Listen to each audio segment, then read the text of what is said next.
waaw salaamaaleykum maa ma ne salaamaaleykum dama ne dëgg baa si nekkee war laa la tiit war laa la ragal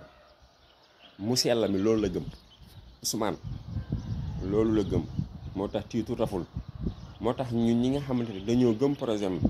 ànd ak moom ba ñu tiit ba ñu ragal waaw ba ñu tiit ba ñu ragal ndax dëgg ni ma ko waxee léegi rek dëgg la baa àndee ba wax wala am dara laal tiit moo tax ñu leen a jox rendez-vous le 16 te ngeen xam ne la amoon le 16 bi weesu du amaat waaw le 16 bi weesu du amaat te bi incha allahu li ñu yoon may danañ ko def